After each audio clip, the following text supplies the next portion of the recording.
కల్తీ పేరు మీద ఈరోజు 2.5 లక్షల కార్మికుల పైన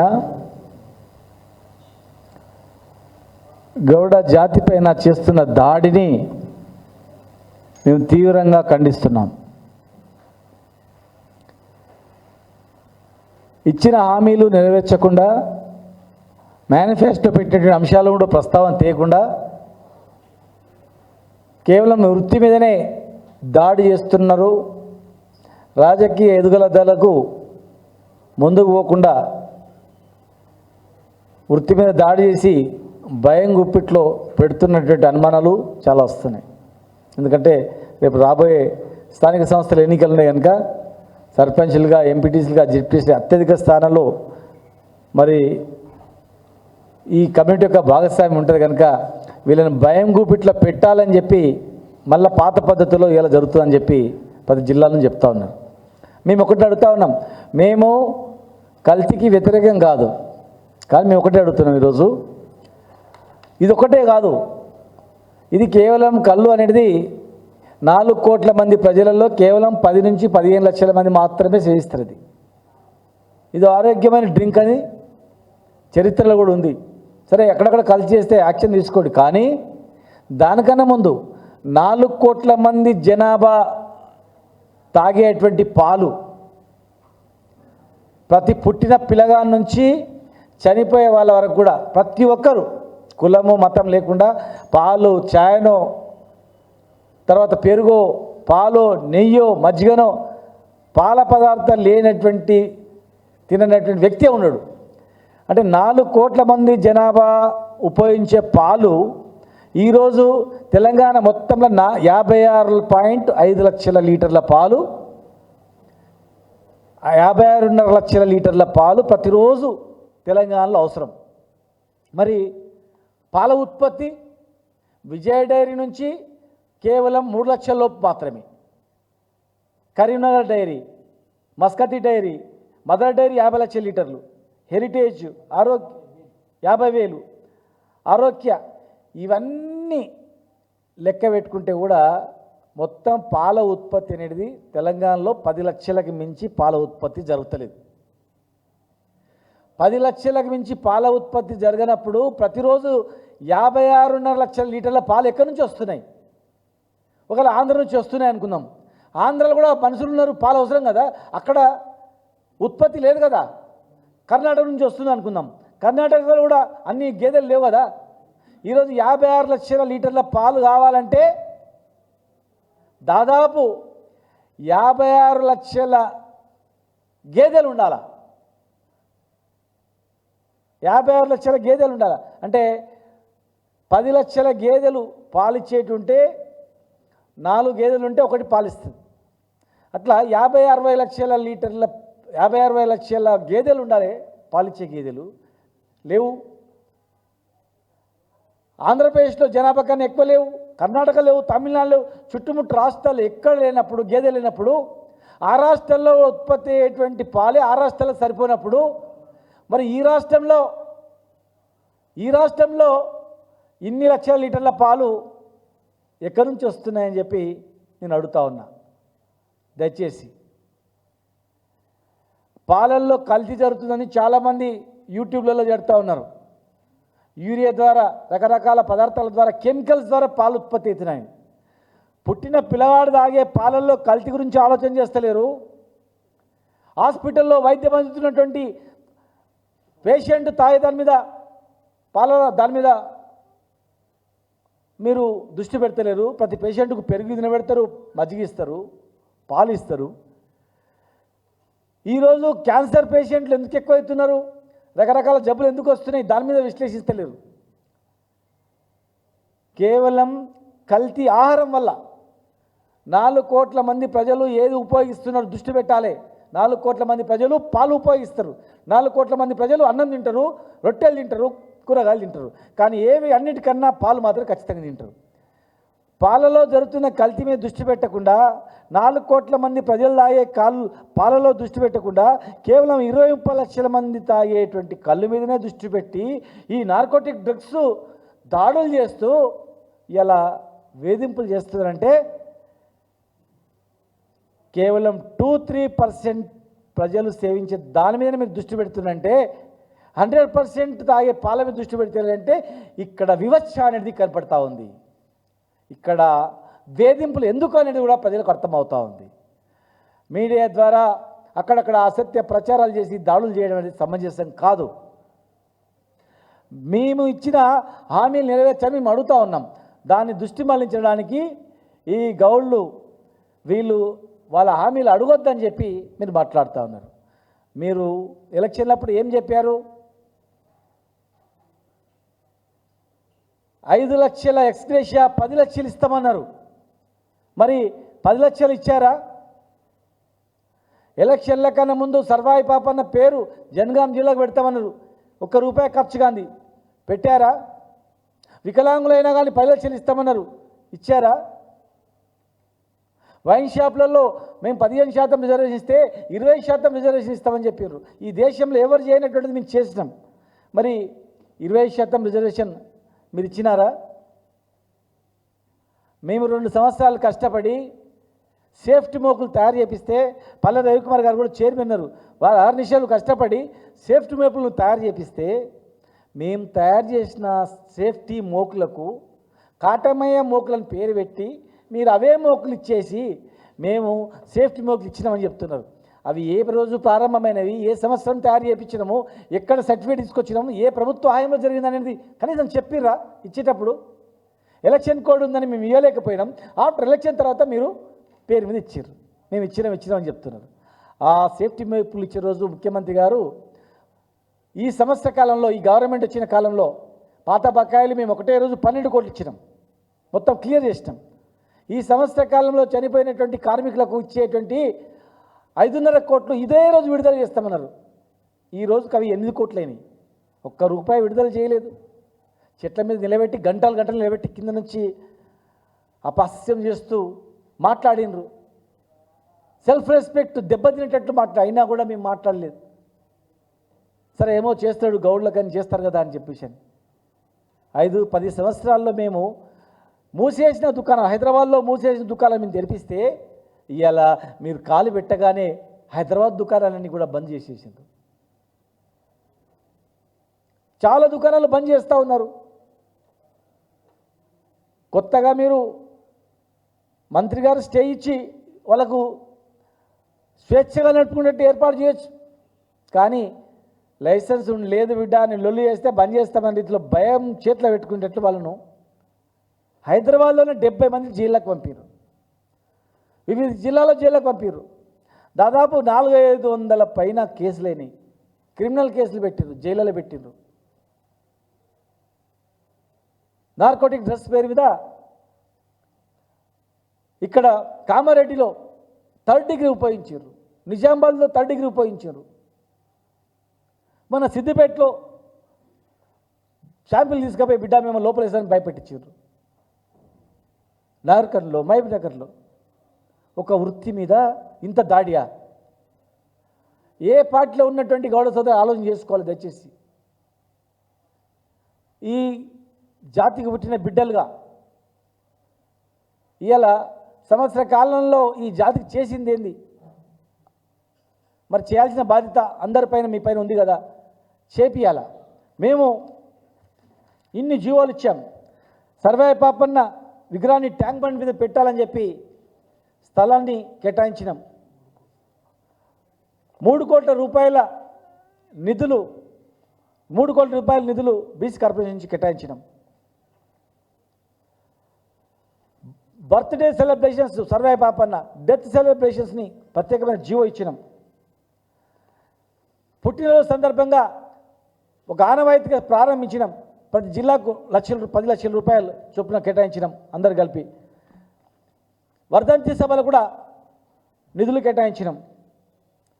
నీరా పాలసీ తీసుకొచ్చినాం. దేశంలో ఎక్కడ లేనట్టు నీరా పాలసీ తెచ్చినాం. ఈ కులస్తులే అమ్మాలా గీయాలంటని చెప్పేసి హైదరాబాద్లో నీరా కేంద్రాన్ని ఏర్పాటు చేసినాం. నందనంలో బిల్డింగ్ కంప్లీట్ అయింది, దాన్ని ప్రారంభిస్తలేదు. బై ప్రోడక్ట్స్ బెల్లము, తర్వాత తేనె వంటి తయారు చేయడానికి, చాక్లెట్లు తయారు చేయడానికి బై ప్రోడక్ట్స్కు అక్కడ యూనిట్ తయారు చేస్తాం. మేము బిల్డింగ్ కట్టి అన్ని మిషన్స్ వచ్చినాయి, ప్రారంభిస్తలేరు. శ్రీగొండలో, చారుగొండలో, సర్వేల్లో, మెదక్ జిల్లాల్లో, ప్రతి జిల్లా కేంద్రంలో హైదరాబాద్ నడిగొడ్డున 10-20 కోట్లతో నీరా కేంద్రాన్ని ఏర్పాటు చేస్తాం. ప్రతి జిల్లా కేంద్రంలో అలాంటి నీరా కేంద్రం ఏర్పాటు చేసి నీరా కార్పొరేషన్ కూడా ఏర్పాటు చేయాలని చెప్పి మేము అనుకున్నాం. అది ఎంత ఉందో అంతే ఉంది. ఆత్మగౌరవ భవనం సర్దార్ సర్వయ్య పాపన్న పేరు మీద 500 కోట్ల విలువైన భూమి ఇచ్చినాం, 5 కోట్ల విడుదల చేసినాం. కాంట్రాక్టర్ తిరుగుతూ ఉన్నాడు, మరి అది ప్రారంభించాల్సిన అవసరం ఉంది. ఈ భారతదేశంలో ఎక్కడ లేనటువంటి జీవో ఇది వైన్ షాప్లో 15% రిజర్వేషన్. మేము 15% ఇస్తే కాంగ్రెస్ గవర్నమెంట్ 20% అన్నది. మేము అధికారంలోకి వస్తే మేము 30% అని కూడా అన్నాం. మిమ్మల్ని నమ్మి ఓటేశారు. మరి రేపు డిసెంబర్ వచ్చే డిసెంబర్లో, ఈ నెక్స్ట్ డిసెంబర్లో మళ్ళీ పెంచేది ఉంటుంది కనుక మరి వీటితో పాటు బార్ షాప్లలో కూడా రిజర్వేషన్ ఇవ్వాలని చెప్పి ఉంది. మీరు ఫైల్ చూడండి, దాన్ని కూడా అమలు చేయాలి. ఈరోజు కల్తీ అన్నీ చాలా దానిలో అవుతున్నాయి. పాలు ఒక ఎగ్జాంపుల్గా చెప్పినాను. పాలలో కల్తీ అవుతుంది, తర్వాత మిరపపొడిలో కల్తీ అవుతుంది, పసుపులో మెటానిల్ ఎల్లో అని చెప్పి క్యాన్సర్ వచ్చేటువంటి కారకమైనటువంటి పదార్థాన్ని కలుపుతున్నారు. బియ్యం పిండిలో అది కలిపి మెటానిల్ ఎల్లో కలిపి పసుపు తయారు చేస్తూ ఉన్నారు. అల్లం వెల్లిపాయ తయారు చేస్తూ ఉన్నారు. అల్లం వెల్లిపాయ కెమికల్స్తో ప్రజలకు ఆరోగ్యానికి ప్రాణహాని ముప్పయ్యేటువంటిది, క్యాన్సర్ వచ్చేటువంటిది అనేక పదార్థాలు కలిపి బజార్లో అమ్ముతున్నటువంటి వాళ్ళపైన, అనేక మత్తు పదార్థాలపైన ఈ నార్కోటిక్ డ్రగ్స్ కానీ, ఫుడ్ అల్టరేషన్ డిపార్ట్మెంట్ కానీ, కల్తీ నివారించే వాళ్ళు కానీ దృష్టి పెట్టకుండా 4 కోట్ల మంది జనాభా తినేటువంటివి, తాగేటువంటి దాని మీద దృష్టి పెట్టకుండా ఇలా కేవలం 2%, 3% తాగేటువంటి కళ్ళుపైనే దృష్టి పెట్టి వేధిస్తుందంటే మీ చిత్తశుద్ధి ఏంది అని అడుగుతా ఉన్నాం. గతంలో ఎందుకు హైదరాబాద్లో బంద్ చేసినారో మాకు తెలుసు. హైదరాబాద్లో రాజకీయంగా ఎదగొద్దని. తెలంగాణ మొత్తంలో ఎందుకు నియంత్రించారో మాకు తెలుసు. రాజకీయంగా వీళ్ళు అభివృద్ధి చెందొద్దని చెప్పేసి మేము అడుగుతా ఉన్నాం. ఇలా ఈ జాతులు మీకు ఓటేసి గెలిపించారు. 2 లక్షల రూపాయలు మా యాదవ్ సోదరులకు డైరెక్ట్గా బ్యాంక్ అకౌంట్లో వేస్తాం, గొర్రెలు మీరు తెచ్చుకోవచ్చు అంటే యాదవులు నమ్మిండ్రు.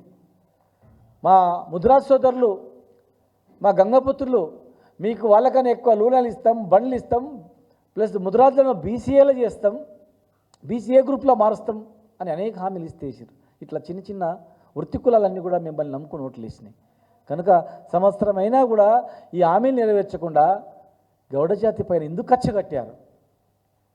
గౌడ జాతి మీద ఎందుకు కచ్చ కట్టి జైలు పెడతామని వేధిస్తూ ఉన్నారు? అమృతాన్ని తయారు చేసినటువంటి వీళ్ళు, అమృతాన్ని దేవతలకు ఇచ్చినటువంటి వృత్తిని ఒక కల్తీ పదార్థంగా ఎందుకు చూపిస్తున్నారని అడుగుతా ఉన్నాను. మా వాళ్ళని ఎందుకు వేధిస్తారని అడుగుతా ఉన్నాను. మా ఈ వృత్తి సంబంధించిన నాయకులను కానీ, ఈ వృత్తిదారులను కానీ, కార్మికులను కానీ ఎందుకు భయపెడతారని అడుగుతా ఉన్నాను. మామూళ్ళ పేరు మీద భయపెడుతూ, కల్తీ పేరు మీద భయపెడుతూ, గ్రామాల్లో భయభ్రాంతులు గురి చేస్తూ పోలీస్ డిపార్ట్మెంటు, నార్కోటిక్ డిపార్ట్మెంట్, అనేక డిపార్ట్మెంట్లు వచ్చి మీద పడి అందరినీ ఊర్లో పెట్టిపోయేటట్లు చేస్తూ ఉన్నారు. మీరు కల్తీకి మేము వ్యతిరేకం కాదు, ఖచ్చితంగా కల్తీ ఉండొద్దని మేము 1,30,00,000 చెట్లు పెట్టించినాం. భవిష్యత్తులో ఇంకా అనేక రకాల చెట్లు మేము పెట్టిస్తాం. కల్తీ లేకుండా ఉండడానికి ఖచ్చితంగా మేము చేస్తాం. కానీ ఈ వృత్తిని, ఈ కులస్తులపైన 3rd డిగ్రీ పెట్టి, క్రిమినల్ కేసులు పెట్టి, ఊర్లలో తిరగనీయకుండా బైండోర్లు పెట్టి ఓ సంఘాతి విద్రోశక్తులుగా చిత్రీకరించి చేస్తే మాత్రం ఖచ్చితంగా మేము ఊరుకోం. మీరు ఈ జాతి పైన వివక్ష చూపుతూ ఇదే విధంగా దాడులు కొనసాగితే ఖచ్చితంగా ఒకరోజు పెద్ద నిర్ణయం తీసుకుంటాం. ఇదే నిజాం కాలేజ్ గ్రౌండ్లో, సికింద్రాబాద్ గ్రౌండ్లో 1,00,000 నుంచి 10 లక్షల మందితో సమావేశం ఏర్పాటు చేసి భవిష్యత్ కార్యాచరణ నిలబడతాం. మేము ఈరోజు 15% రిజర్వేషన్ మేము ఇస్తే ఆంధ్రప్రదేశ్లో చంద్రబాబు నాయుడు గారు 10% రిజర్వేషన్ ఇచ్చిండు. ఇక్కడ బీజం వేసుకునే విత్తనం పక్క రాష్ట్రాల్లో 10% వచ్చింది. దేశం మొత్తంలో, భారతదేశం మొత్తంలో కూడా ఈ రిజర్వేషన్ ఇవ్వాలని చెప్పి డిమాండ్తో మేము ప్రధానమంత్రిని కూడా కలుస్తాం, ప్రధానమంత్రి గారిని కూడా. నిన్న మహారాష్ట్రకు సంబంధించినటువంటి నాయకులతో సిద్దిపేటలో మీటింగ్ పెట్టినాం. మహారాష్ట్రలో కూడా 99% మొత్తం వైన్ షాపులు కానీ ఇవన్నీ కూడా గౌడ్లకే, కళాలకి ఇవ్వడం జరిగింది అక్కడ. కనుక ఈరోజు వేధింపులు మానుకొని చేయాలి. 100% తాగే పాలల్లో కల్తీ జరుగుతుంది. ప్రతిరోజు 56.5 లక్షల లీటర్లు ఖర్చు అవుతున్నాయి. పుట్టిన పిల్లగాల నుంచి చనిపోయే వరకు కూడా ఈ పాలు తాగుతూ ఉన్నారు. కానీ తెలంగాణలో ఉత్పత్తి అయ్యేది 12 లక్షల పాలు మాత్రమే, విజయ్ డైరీ 3 లక్షలు కలుపుకొని. మరి ఏ రాష్ట్రంలో సరిపోయేటువంటి అక్కడ గేదెలు లేవు, జనాభా కన్నా తక్కువనే ఉన్నాయి. మరి ఇతర రాష్ట్రాల నుంచి పాలు రావడానికి అవకాశం లేదు. రోజుకు 12 లక్షల ఉత్పత్తి అయితే పాలు 56 లక్షల పాలు ఎక్కడి నుంచి వస్తున్నాయి అంటే దాదాపు 40 లక్షల పాలు ఎక్కడి నుంచి వస్తూ ఉన్నాయి. ఖచ్చితంగా అవన్నీ కూడా కల్తే. 100% తాగే పాలల్లో జరుగుతున్న కల్తీని వదిలిపెట్టి 2-3% తాగే కళ్ళు పైన మీరు దృష్టి పెట్టి వేధించి బంద్ చేయాలని ప్రయత్నం చేస్తూ ఉన్నారు. వృత్తిపైన దాడి చేయాలని ప్రయత్నిస్తూ ఉన్నారు. ఇచ్చిన హామీలు నెరవేర్చకుండా ఇలా వీళ్ళని గుప్పిట పెట్టుకోవాలని ప్రయత్నం చేస్తూ ఉన్నారు. మేము ఈ వేదిక ద్వారా ఇచ్చిన హామీలన్నీ నెరవేర్చాలి. యాదవులకు 2 లక్షల అకౌంట్లు వేయాలి, ముద్రాజకి వేయాలి, ఈ బీసీ కులాలకు ఇచ్చేటివి అన్నీ వేయాలి. ఖచ్చితంగా రేపు జనాభా లెక్కలో తేలిన తర్వాత జనాభా ప్రాతిపదిక మీద ఎంత తేలితే అంత స్థానిక సంస్థలలో కూడా రిజర్వేషన్ ఇవ్వాలి. ఇలా రైతు దినోత్సవం కనుక దేశానికి అన్నం పెట్టిన రైతులు, మరి గ్రామీణ ప్రాంతాల్లో ప్రతి ఒక్కరికి ఆదర్శంగా నిలిచినటువంటి రైతులు, అన్ని కులాలను కడుపులో పెట్టుకొని కాపాడినటువంటి రైతులు, మరి రైతు దినోత్సవం సందర్భంగా రైతులు ఇచ్చిన హామీలు కూడా అన్నీ నెరవేరాలని గౌడ్ల జోలికి వస్తే ఖచ్చితంగా ఖబర్దార్ హెచ్చరిస్తూ ఉన్నాం. 1,00,000 మందితో సమావేశం తొందరలో ఏర్పాటు చేసి భవిష్యత్ కార్యాచరణ ప్రకటిస్తాం. ఈ దాడులు బంద్ చేయకపోతే ఖచ్చితంగా మేము ఎవరైనా సరే వారికి గుణపాఠం చెప్తామని చెప్పని మీడియా ద్వారా మీకు తెలియజేస్తూ ఉన్నాం. ఇగో సార్, బర్రెలు ఉండేటివి తెలంగాణలో, పాలిచ్చే బర్రెలు ఉండేటివి 3-4 లక్షలు కూడా లేవు. రోజు 56.5 లక్షల పాలు ఖర్చు అవుతున్నాయి. ఉత్పత్తి అయ్యేటి విజయ్ డైరీ ఓన్లీ 3 లక్షలు. తర్వాత మస్కతి ఒక 50 లక్షల లీటర్లు, మదర్ డైరీ 50,000 లీటర్లు, హెరిటేజు అవి 2 లక్షలు 3 లక్షలు. ఇవన్నీ కలుపుకుంటే కూడా 12 లక్షలు 13 లక్షలు కాదు. మరి పాలు ఎక్కడి నుంచి వస్తున్నాయి? ఆంధ్రప్రదేశ్లో కూడా జనాభా ఉంది, 6-7 కోట్ల జనాభా. వాళ్ళకే పాలు సరిపోవు. అక్కడ కర్ణాటకలో, తమిళనాడులో, మహారాష్ట్రలో, కేరళలో వాళ్ళ పాలే వాళ్ళ సరిపోవు. ఇవాళ 56 లక్షలు ఎక్కడ వస్తున్నాయంటే యూరియాతోనా, కెమికల్స్తోనా, రకరకాల పదార్థాలతో పాలు తయారు చేస్తూ ఉన్నారు, తయారు చేసి చేస్తున్నారు. ఈ క్యాన్సర్ కానీ కిడ్నీ ప్రాబ్లమ్స్ కానీ ఎందుకు వస్తున్నాయి అంటే కేవలం మనకు తెలియకుండా మనం తాగుతున్నాం. పుట్టినప్పటి నుంచి ఉదయం లేచినప్పటి నుంచి పండుకునే వరకు పాలు తాగుతాము, పెరుగు తింటాము, మజ్జిగ తాగుతాము, నెయ్యి వేసుకుంటాము, ప్రతి ఒక్కరు తింటాం. దీనిలో చాలా కల్తీ ఉంది. కల్తీ డిపార్ట్మెంట్ కానీ ఇవన్నీ కూడా నార్కోటిక్ డిపార్ట్మెంట్ కానీ దీన్ని దృష్టి పెట్టకుండా 2% 3% కూడా తాగరు కళ్ళు. వీరు విస్కిలు తాగుతారంతా. 2-3% తాగే వాళ్ళ మీద ఇప్పటి వరకు కూడా 300 మంది, దాదాపు 200 మంది 300 మందిని జైల్లో పెట్టారు.